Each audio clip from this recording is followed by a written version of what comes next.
इस कार्यक्रम के पुण्यार्चक हैं श्रीमती हेमलता जी, झुम्बर लाल जी पाटनी जालना, सौभाग्यवती मंजू कचरू, सौभाग्यवती रेणु योगेश, सौभाग्यवती रश्मि दीपेश, सौभाग्यवती सलोनी अक्षय, चिरंजीवी मोहित, संयम रोहित, शुभम पाटनी एवं समस्त पाटनी परिवार Jalna. Firm Kapoor Chand and company, Adinath hardware and steel traders.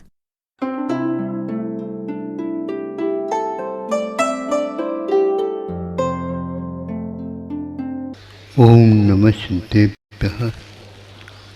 ओम नमः सिद्धेभ्यः।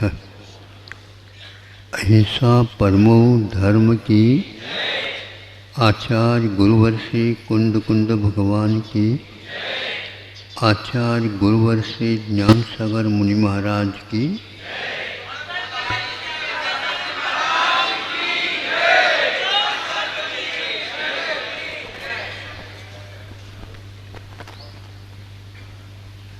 आसमान के नीचे धधकती हुई लपटों से आसमान की ओर अग्नि की यात्रा हो रही है।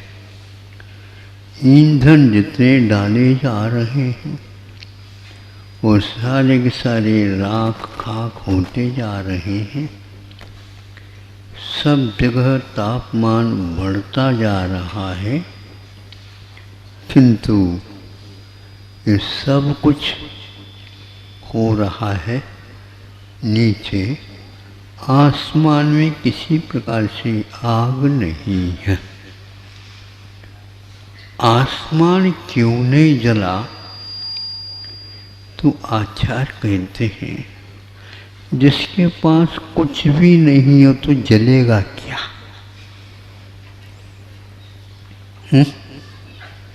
जिसके पास कुछ भी नहीं है तो जलेगा क्या?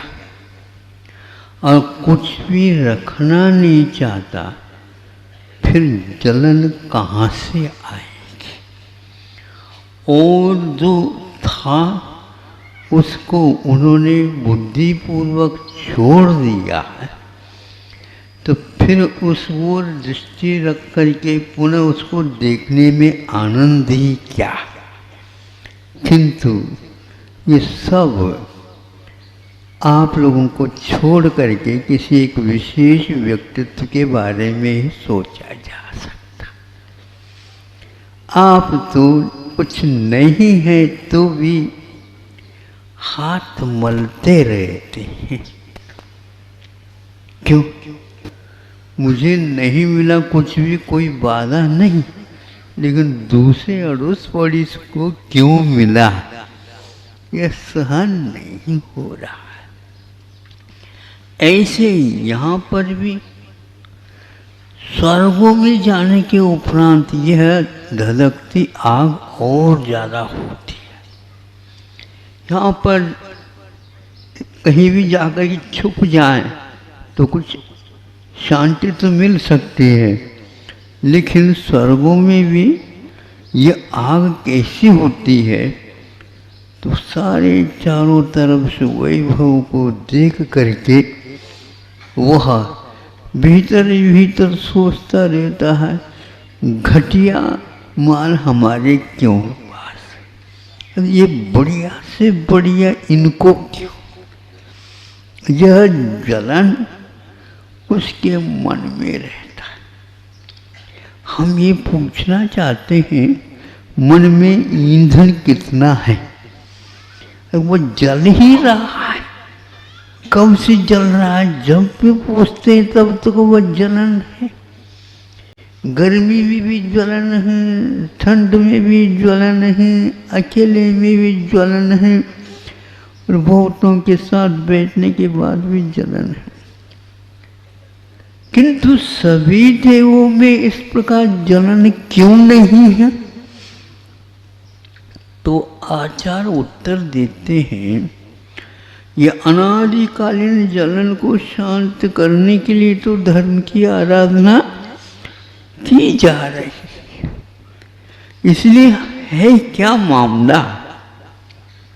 मामला कुछ भी नहीं है, समझने की बात है। जिसको ज्ञान होता है वही जलता है, और जिसके पास ज्ञान नहीं है वो जलता नहीं। महाराज जिसके पास ज्ञान नहीं उनको भी जलते हुए देखा। हाँ, पागल को देखो, किसी को देख करके वह नहीं जलता। कभी देखा आप लोगों ने? कभी देखा आप लोगों ने? पागल कभी भी किसी को देख करके जलता नहीं। तो हम भी पागल बन जाए? हाँ, अरे ये तो है ही। तो ये आज उस व्यक्ति की गाथा कथा स्वरूप का चिंतन आपके सामने रखना है। जो दुनिया यदि पागल कहती है तो हम उसको स्वीकार करते। हमारा स्वीकार करने से, आप लोगों के पागल कहने से अपने को पागल मानना ही पागलपन है। सुन रहे हो? हाँ, आप लोगों को जो चिंता होती है सभी लोग मुझे पागल कह रहे हैं, तो मान रहे हो क्या? है? तुम मान रहे हो?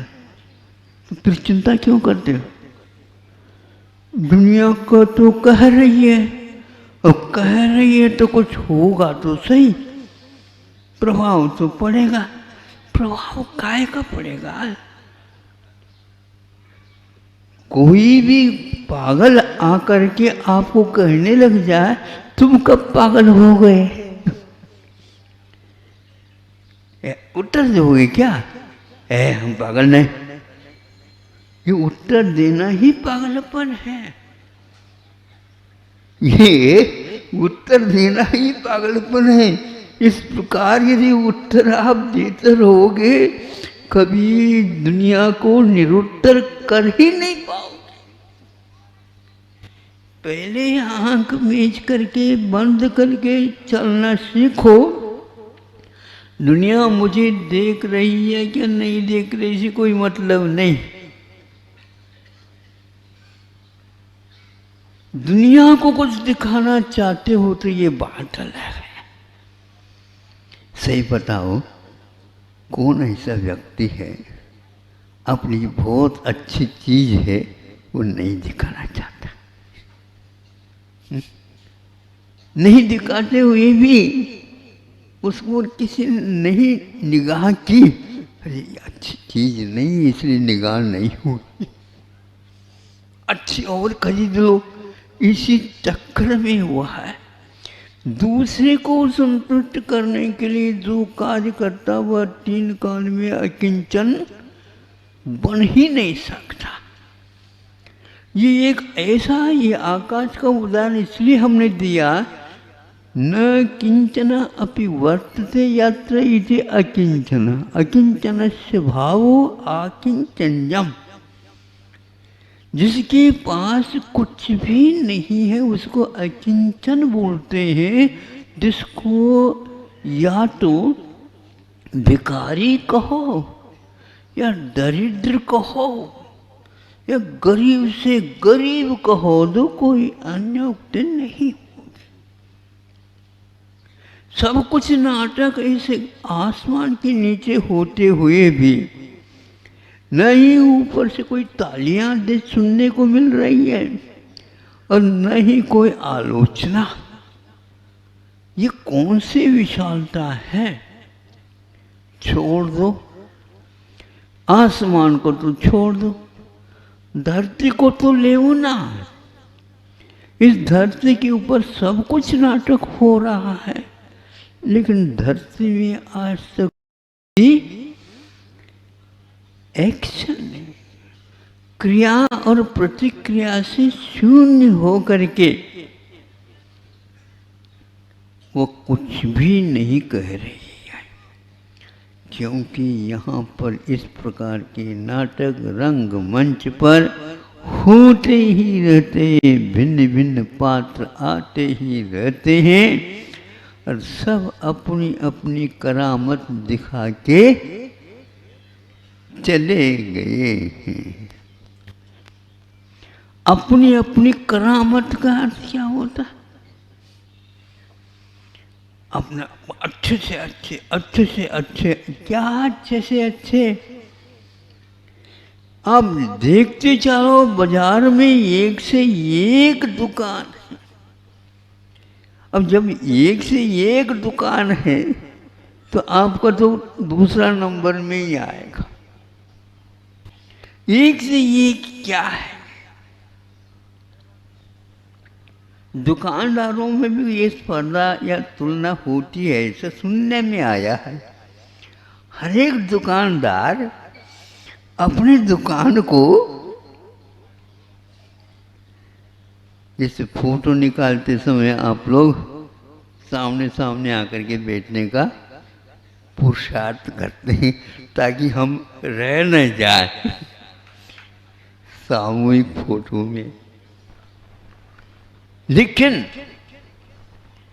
कितने भी देख लो, वह एक न एक अच्छा मिलेगा, समानता नहीं मिली। और जहां समानता मिल गई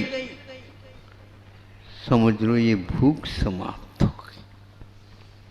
सोले स्वर्ग तक तो असमानता है, सोले स्वर्ग के बाद अहमिंद्र हो जाता, चाहे मिथ्या दृष्टि हो चाहे सम्य दृष्टि, सब समान है, कोई लहर नहीं। नदी को देखो पूर आने के उपरांत भी बीचों बीच में नदी जा रही क्या नहीं जा रही है देखने को नहीं मिलता। और तटों के पास चले जाने से वहाँ पर आवाज़ भी है, लहरें भी हैं, वो भी। ये क्या है? जिसमें गहराई की कमी रहती है वहाँ पर ये सब कुछ होता है।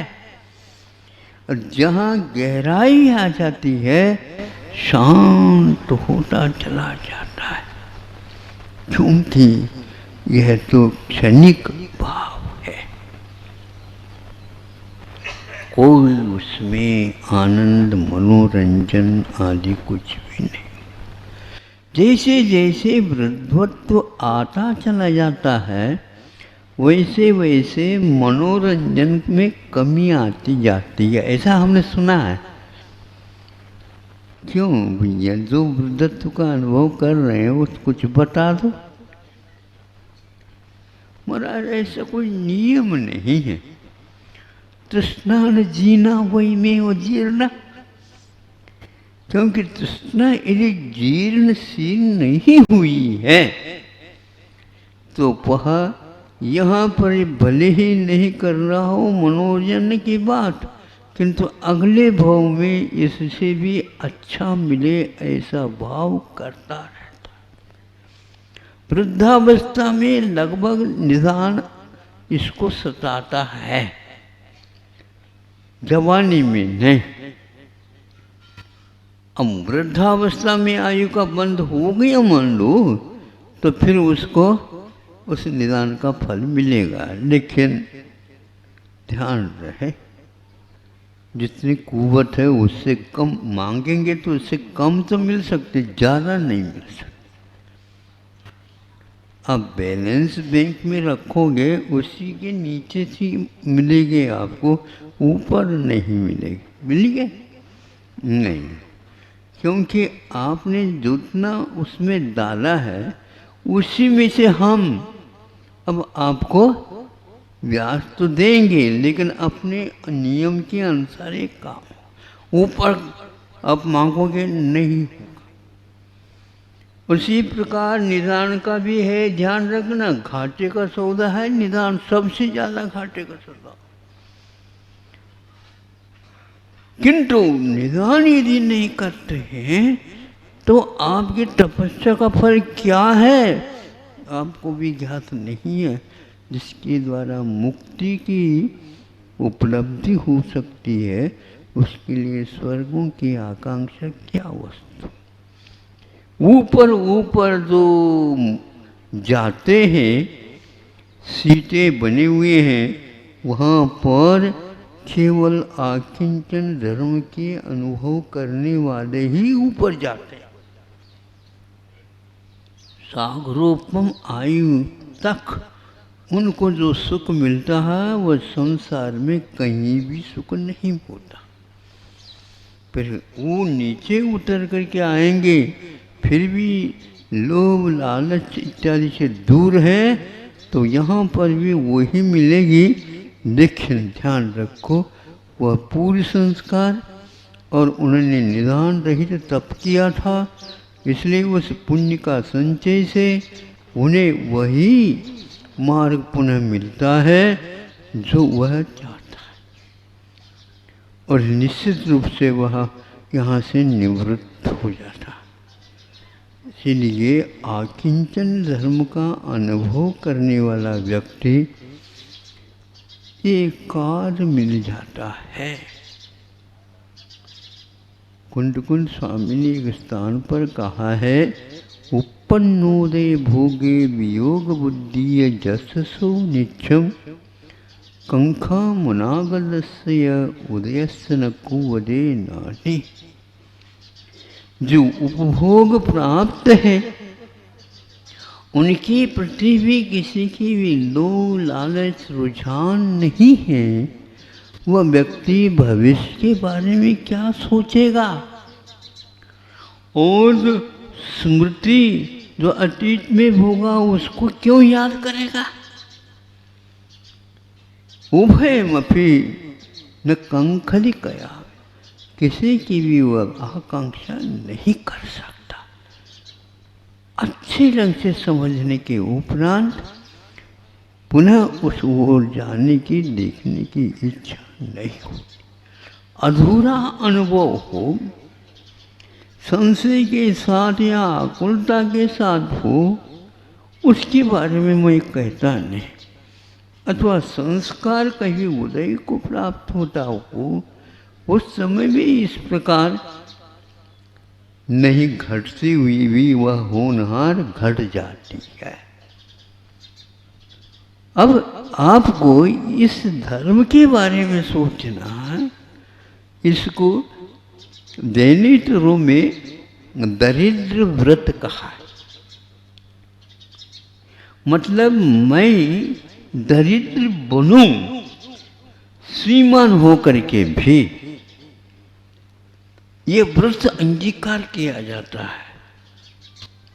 हाँ, दरिद्र की भांति वह अपने उदर निर्वाह भी कर लेता है, और लोगों को ज्ञात है ये श्रीमान है। वह सोच रहा कि मन में क्या भाव उत्पन्न होता है और भविष्य के बारे में क्या होता है, इसको उन्होंने दरिद्र व्रत मानते हैं।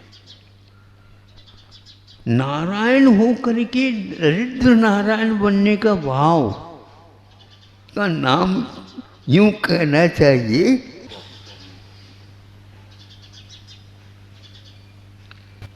किसी को सपने में आता है ऐसा? आया हो तो बता। थोड़ा सा और स्तर बढ़ाने का स्वप्न तो आ सकता है, लेकिन श्रीमान होकर के दरिद्र बनने का यह वही खेल है।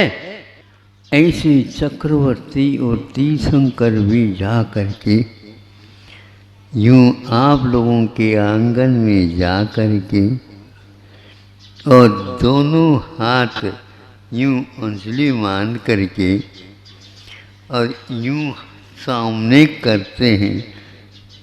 छुप करके देख तो दो।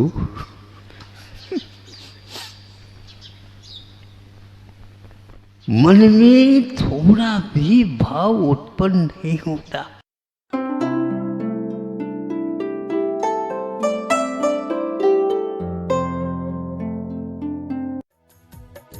इस कार्यक्रम के पुण्यार्चक थे श्रीमती हेमलता जी, झुंबर लाल जी पाटनी जालना, सौभाग्यवती मंजू कचरू, सौभाग्यवती रेणु योगेश, सौभाग्यवती रश्मि दीपेश, सौभाग्यवती सलोनी अक्षय, चिरंजीवी मोहित, संयम, रोहित, शुभम पाटनी एवं समस्त पाटनी परिवार, Jalna. Firm Kapoor Chand and company, Adinath hardware and steel trader.